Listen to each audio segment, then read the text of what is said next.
Would you consider this season a failure for the Dallas Mavericks if they are unable to advance past the Los Angeles Clippers for a second year in a row? This is the Gray Area right here on Kevin Gray Sports. My name is Kevin Gray. You can find me on Twitter, Facebook, and Instagram at Kevin Gray Sports. Be sure to hit that subscribe button right there for all things Kevin Gray Sports here on YouTube. You can catch me on your home of the Dallas Cowboys and Texas Rangers, 105.3 The Fan. And don't forget to hit that notifications button so you know when the videos drop. Rick Carlisle says, heck yeah, there's additional pressure for us to advance in this year's playoffs, as the Dallas Mavericks, who are making their second consecutive playoff appearance after making the playoffs for the first time last year since the 2015-2016 season, meet for the second year in a row the Los Angeles Clippers. Yes, the Dallas Mavericks beat the Clippers in the season series this season 2-1. Yes, there is obvious familiarity with the Clippers, knowing the physicality that's going to be coming from Ty Lue's bunch with Kawhi Leonard, Paul George, Marcus Morris, and others on this team. Yes, there's juicy storylines in this particular playoff series. Can playoff P show up for Paul George and the Los Angeles Clippers? Rajon Rondo taking on his former squad. Can Kristaps Porzingis get a measure of personal redemption for himself in this series, knowing how the series ended last year? Can Luka Doncic continue to take the next step as a superstar in this league? There's a lot of storylines in this particular series, but is there additional pressure on a Mavericks team who hasn't won a playoff series since winning the NBA championship back in 2011 to advance this season, to make this season be considered a success? Obviously, this team, who won 33 of their last 49 games to finish with the 5th seed in the Western Conference, are looking to take that next step, knowing what could be coming in the future and potentially some major changes coming.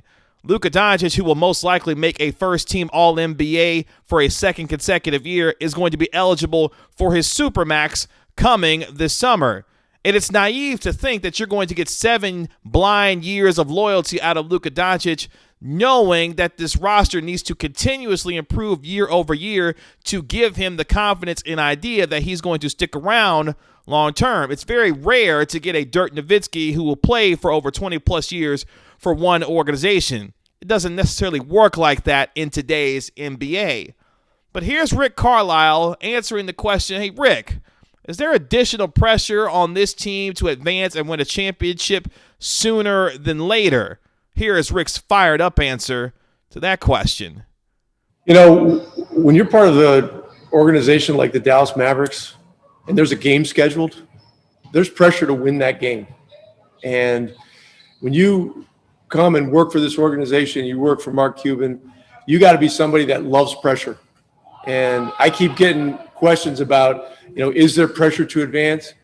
Hell yeah, there's pressure to advance. And that's what this is all about. But you've got to love pressure, and you got to find ways to make pressure your friend. And this is a difficult series. It's a tough series.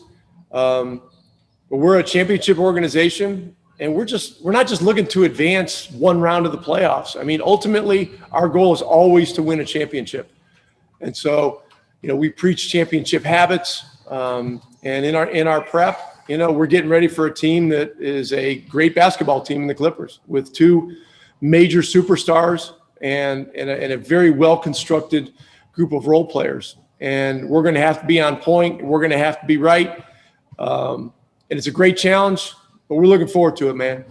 So he says, heck yeah, there's additional pressure to win. When you work for the Dallas Mavericks, when you work for Mark Cuban in this organization, there is pressure to win night in and night out and to get yourself in a position where you're competing for championships year over year. For Luka Doncic and this Mavericks team taking on a Los Angeles Clippers team that bounced them a season ago, despite the fact that Kristaps Porzingis averaged nearly 24 points per game, shot over 52% from the field, despite the fact that Luka Doncic hit an epic buzzer beater in Game 4 to knot the series at 2 and make this series a competitive one last year. There is pressure on this team knowing the steps that guys like Dorian Finney-Smith and Tim Hardaway Jr. took this year and what the roster could look like going into next year. Tim Hardaway Jr. is in the final year of a 4-year, $71 million deal where he becomes an unrestricted free agent at the end of this year. Josh Richardson has an $11.5 million player option going into this upcoming season. And obviously, the Mavericks may look to make free agency splashes given some of the names that could be available in this year's free agency class, namely Rashawn Holmes, John Collins, Lonzo Ball, and others, Norman Powell, just to name a few. So there's additional pressure on this team to get it done this year, knowing that there could be some roster upheaval coming this summer. Whether or not this team chooses to potentially extend Dorian Finney-Smith, who's outplayed his contract, there are plenty of elements when you start looking at this team about whether or not they will be the same as currently constructed going into next year. That includes Kristaps Porzingis. Here is Kristaps Porzingis talking about the pressure of what it would mean to win a playoff series, knowing that, one, it's against the Clippers, but two, that this franchise hasn't won one in over a decade. Here's what Kristaps Porzingis had to say. Yeah, that would be huge. That would be a huge step forward for us, especially against the experienced team like the Clippers. We are a dangerous team. We truly believe that. We have outside shooting. We have everything we need. We have the tools. We just don't have the experience yet. And it's good that we had that first taste of defeat last season. And we're looking forward to taking a step forward in these series against the Clippers and see how we, as I said, can match up against them and compete with them. So Kristaps Porzingis saying, yeah, it would be great for this team to win a playoff series given the history of this team, but more importantly, the young team that is trying to take next steps forward to prove to Mark Cuban, Donnie Nelson, and Rick Carlisle that the core of this team will continue to be intact going forward. Because we've seen the players on this team, like Jalen Brunson, continue to emerge as a potential sixth year of the candidate.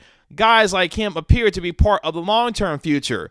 But for Kristaps Porzingis in particular, rumors of potentially being traded during this season, potentially this upcoming offseason, this is going to be a massive playoff series for him, given how his series ended against the Los Angeles Clippers last year, and knowing that him and Luka Doncic have become the most efficient duo when it comes to pick plays this year in the NBA. Questions about their chemistry continuing to grow, especially on the court, will continue to linger as this team continues to be currently constructed as it is. But for Rick Carlisle and this basketball team, a playoff win against a Los Angeles Clippers team that is deep and as talented as they are, knowing what happened to them last year, is going to be invaluable for their future going forward. As I mentioned earlier, Luka Doncic is going to be eligible for his Supermax this summer. And Luka Doncic, yes, is going to be a second time All-NBA first team most likely. Obviously, probably going to finish in the top 5 in terms of MVP voting. The roster has to continually be constructed around him going forward to ensure that he remains a part of this team. You got to remember, Luka Doncic grew up in the era of LeBron James and the era of player movement. He has seen the superstars of this game move about around the league to form super teams and to do what they've had to do to win championships. So I don't want you to get it twisted. There's no blind loyalty, in my opinion, from Luka Doncic to this organization. Yes, he saw the example of one Dirk Nowitzki, but at the same time, he also grew up in the era of player movement and player empowerment, which means he may not be one of those ones where you look at and say he'll play with this organization for 20 years and stick with one organization. Don't necessarily have to buy into that. But what you can hopefully expect to see for this team going forward is a continuation of growth, because you cannot lose this series against the Los Angeles Clippers and consider this season a success, only because if you do, you feel like they've overcome COVID, which they did. They overcame a 9-14 start to finish 33-16 in their final 49 games to get the 5th seed in the Western Conference. That portion would be considered a success. But if you lose for the second year in a row to the Los Angeles Clippers in the first round, while still not taking the necessary steps going forward, despite the fact that you are better this year than you were last year in terms of your roster, because you do have Willie Cauley-Stein, you do have a healthy Dwight Powell, you do have a healthy Jalen Brunson, presumably a healthy Kristaps Porzingis for the duration of this series. That would be a step backwards.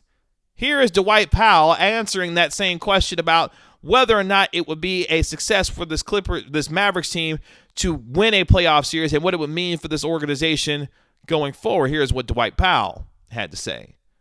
Like I said, if we had never made the playoffs, or if we had won the championship last year, I think it would be just equally as important for us this year to make the most of this opportunity. I think whether 72 games or 82 games. It's a long season, and it's a fight, especially in the West, to make it into the playoffs. And we've been fortunate enough to position ourselves towards the end of the year to be seated where we are and to give ourselves a chance to compete in the playoffs. So I think regardless of how long it's been since a series has been won or whatever, things have happened in the past, we have a group here that's extremely excited, extremely enthusiastic, and looking forward to competing and competing at the highest possible level. So what Dwight Powell is saying, obviously it's important, massively important to win a playoff series, not just because you want to continue to advance, but obviously building the confidence of this franchise going forward, not necessarily being attached to what happened a decade ago.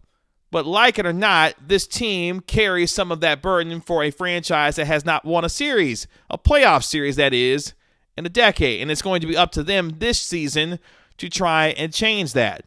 Now, if you look at this team and what they are right now, there's a lot to like about it. The growth of Dorian Finney-Smith, the growth of Jalen Brunson, obviously Tim Hardaway Jr., who made the second most three-pointers in franchise history this year, continued to ascend as one of the top scorers on this team. But whether or not he will be back is going to be a major question, knowing that he could potentially command high dollars in the open free agency market.